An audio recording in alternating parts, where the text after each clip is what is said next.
Stop looking at the number. Look closer at the man. Look at the tremor in his hands, barely visible beneath the thin, ill-fitting uniform. See the profound, unutterable exhaustion already etched into the lines around his eyes, the exhaustion of an entire civilization collapsing on one man's frame. This is Aron Löwi, prisoner 26,406. He is 62 years old, a respectable Jewish merchant from the Polish town of Zator. Until 5 days ago, his world was the steady, comforting rhythm of commerce, of family dinners, and of the familiar cadence of Hebrew prayers. Now his world is steel, frost, and the perpetual, choking smell of burning human misery. The air here tastes like ash and terror. In this stark photograph, taken just moments after his final descent into the abyss of Auschwitz, he has only 5 days left to live. For too long, the history of Auschwitz has required us to grapple with a scale so astronomical, the 1.1 million souls lost. That's a sheer number, paralyzes the moral imagination. We speak in abstracts, logistics, capacity, quotas. We lose the faces. We lose the name Aron Löwi. Today, we refuse that abstraction. We will follow Aron Löwi's agonizing timeline, using his short, brutal life in the camp as a precise instrument to measure the cruelty of the Holocaust machine. We dissect the system designed not just to kill, but to utterly dehumanize and destroy a man in the shortest possible time. This is not a story of survival, but the terrifying and crucial story of how the machine worked, told through the eyes of the man who bore witness to its flawless, fatal efficiency for just 120 agonizing hours. This is the true story of Aron Löwi and the meaning of his 5 days in hell. The crucible of 1942. To understand the end of Aron Löwi, we must first understand his beginning and the brutal geopolitical forces that consumed him. Aron lived in Zator, a small market town southwest of Krakow. His community was one of Polish Jewish merchants, scholars, and families, a fabric of life woven over centuries. When the Germans invaded in 1939, that fabric was systematically unpicked. The year is 1942. The Nazi regime is fully committed to the final solution, and Auschwitz is its chosen instrument. Aron was caught up in the great wave of deportations from the general government, transferred through the prison in Tarnów, where he spent his final nights of civilian life. The transport itself was a foretaste of the horror. Cattle cars packed so tight that the sick and elderly suffocated standing up, the floor slick with human waste. When the train finally ground to a halt, it was not at the infamous ramp of Birkenau, but at Auschwitz I, the red brick core. This is crucial. Birkenau, the massive industrial complex built for gassing millions, was still under construction. Aron arrived in a camp that was transitioning, adapting and perfecting its methods. He was part of Transport 21. His registration card was stamped. His property was seized. He was not immediately gassed. He was slated for Vernichtung durch Arbeit, extermination through labor. For a 62-year-old man, a civilian merchant, this was a conscious, drawn-out murder. The number he was assigned, 26,406, places him squarely in this crucial early phase. The men in his transport cohort would be the last generation of victims whose death was still meticulously documented and cataloged. Measured in days, not minutes, he was dragged across the threshold of the main gate, where the cold irony of Arbeit matched Frei, work sets you free, was the first devastating lie of the Third Reich he encountered. He stood before the SS Lagerführer, a creature of cold ideology and casual brutality, who wielded the power of life and death with a flick of his riding crop. Day 1. The psychological annihilation. Aron Löwi's first day was a psychological and physical masterclass in destruction. A total sensory assault designed to erase his identity. The men were driven into the sauna block, a deceptive name for the intake area. They were stripped naked, an act that strips away the last vestige of self-respect. All property, all photographs, all remnants of his life with Bila and Zatora were thrown onto the massive piles of Kanata the cynical, name given to the storehouses of stolen goods. For a merchant whose life was built on material goods and reputation, watching his last physical connections to his past be swallowed by this machine was a moment of profound psychological devastation. Then came the ritual humiliation. The hair was shorn, not gently, but brutally scraping the scalp, ripping away dignity. He was marched to the tattooing table. The needle, held by a prisoner forced into the job, was driven into his forearm, etching 26,406. This was not merely identification. It was a physical mark of ownership, a brand that stripped him of his name, Aron Löwi, and replaced it with a fungible, disposable number. The pain was secondary to the realization. He was no longer human, but inventory. Clothed in the thin, striped cotton uniform, a mockery of clothing that offered zero protection against the damp, freezing Polish air, issued ill-fitting wooden clogs. Aron was officially inducted. He was marched to the barracks of Auschwitz I, the stench of disinfectant failing to mask the pervasive odors of sickness, unwashed bodies, and raw fear. The soundscape was terrifying, guttural German commands, the constant metallic clamor of steel, and the inexplicable, sickening sound of distant human screams from the punishment block. He was allocated to a multi-tiered wooden bunk, already crawling with body lice and fleas. He learned the first brutal lesson of the camp. Your body is irrelevant. Your obedience is everything. Your neighbor is your rival for the smallest shred of warmth or bread. Day 2. The calculus of calculated starvation. Day 2 began before dawn with the roll call apple. This ritual was the core engine of exhaustion.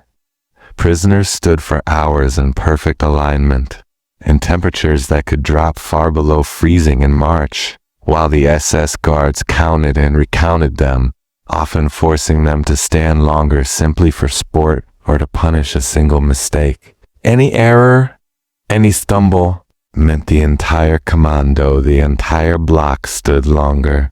This created a terrible internal conflict. Every man's weakness was a threat to the survival of the collective, fostering fear and mistrust. Aron, at 62, was immediately designated for the hardest labor detail. In March 1942, this meant constructing the very infrastructure of the future death, camp digging vast drainage ditches, hauling gravel, moving massive foundation stones for future structures in Birkenau. His merchant's hands, accustomed to ledgers and bolts of cloth, would have blistered and bled within the first hour.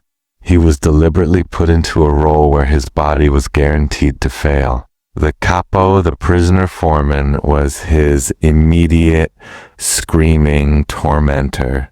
These men, often brutal criminals or political prisoners, enforced the SS's will with savage enthusiasm, using wooden clubs, whips, and boots to ensure a pace that was humanly impossible for a man of Aron's age and constitution. The goal was never production. The goal was systematic degradation and death.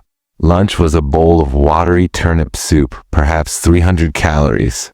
Dinner was a small sliver of black bread, tasteless and often stale. Aron Löwi, who required perhaps 2,500 calories to maintain his body, was receiving less than 1,000 while performing extreme manual labor. The system was a perfect killing machine based on simple arithmetic. Metabolism versus malnutrition. Death by starvation was programmed into the ration card.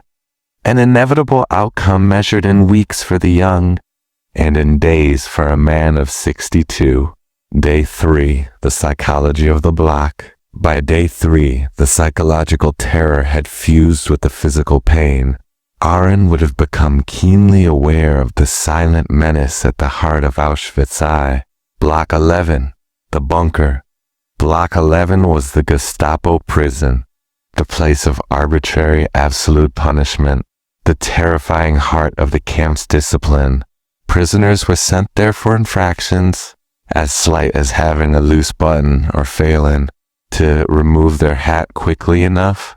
For an SS officer, it was a visible reminder that a minor failure could lead to total disappearance. The terrors committed here were notorious. The tiny standing cells, where 4 men were forced to stand upright overnight, unable to sit or lean. The total starvation bunkers for political defiance. And outside the infamous Black Wall, Aron and his commando would have worked within sight or earshot of the Black Wall, the sounds of the firing squads, the sickening report of the rifles, the guttural orders. The terrified silence that followed were a constant psychological hammer blow, a reminder that death was not a distant possibility, but an imminent state-sanctioned formality. For a man already weakened, the sustained adrenaline and cortisol from this constant existential fear would have rapidly accelerated his physical decline. He was dying of stress as much as starvation. Day 4 and 5. The final extinction. The archives confirm Aron Löwi, prisoner 26,406, died on March 10, 1942. His life in Auschwitz spanned 5 days. By day 4, he would have been a shell of the man in the photograph. His weight plummeting, his movements slowing to a painful shuffle. The most likely cause, given his age and the relentless conditions, was acute exhaustion and hypothermia, death by sheer cold and deprivation. His frail heart, taxed by 62 years of life, simply gave out under the combined weight of trauma, starvation, and the March Polish winter. Did he collapse during the morning apple, only to be beaten to death by a capo for disturbing the count? Did he survive day 4's labor, only to collapse in the night?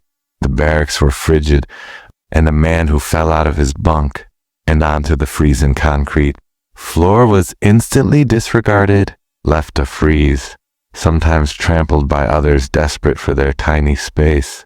If he was visibly failing, he might have been sent to the infirmary block, the Rivier. This was a death trap. While some medical care was theoretically offered, the Rivier was primarily a holding pen for the terminally ill, a place for the SS doctors to conduct the notorious selections for death. Once a prisoner was too weak to work, they were deemed überflüssig superfluous and became a logistical problem for the Reich.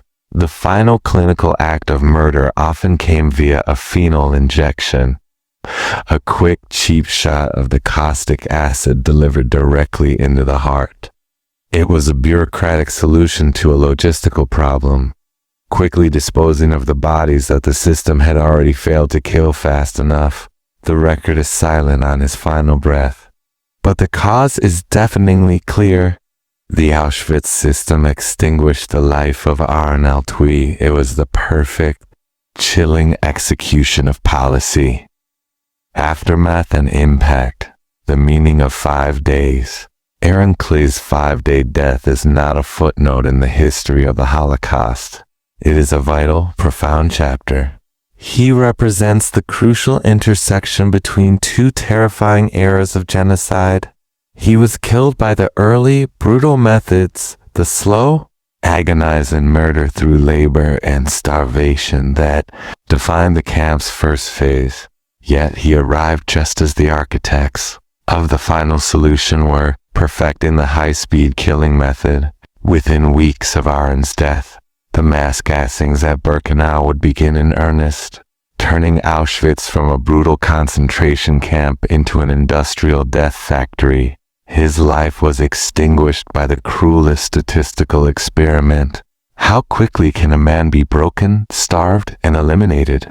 The answer for Aron Löwi was 5 days. We often study the Holocaust through the eyes of the survivors, the narrative of heroic resistance, the struggle to reclaim life, but most victims, like Aron, had no story of survival to tell. Their narrative is one of swift, total destruction. By dwelling on his 5 days, we honor the anonymous million who were processed and annihilated so fast they left no trail, no memoir, and often no mugshot. Aron Löwi's face, prisoner 26,406, is the ultimate documentation of the crime. It is the photographic proof of the system's initial perfect success. He is the ghost of the record book, reminding us that every number was a life stolen, not just ended, and that the horror was deliberate, clinical, and total. The vast, silent brickwork of Auschwitz I remains, the twisted steel of the railway tracks leading to Birkenau, still cut through the landscape. When we stand there, we speak of monumental evil, of logistics, of state-sponsored terror. But we must always return to the human cost. Look again at Aron Löwi. He was a husband, a neighbor, a merchant who worried about his stock, who paid his bills, and whose single life was reduced to a 5-digit number in 5 days of indescribable hell. We cannot undo his death, but our task is to ensure his 5 days are not forgotten. Our duty as historians and witnesses is to reclaim his name, his dignity, and his memory from the system that sought to reduce him to ash in a bureaucratic entry. In the face of Aron Löwi, we see the absolute infinite tragedy of the Holocaust. Aron Löwi, remember his name, remember his face,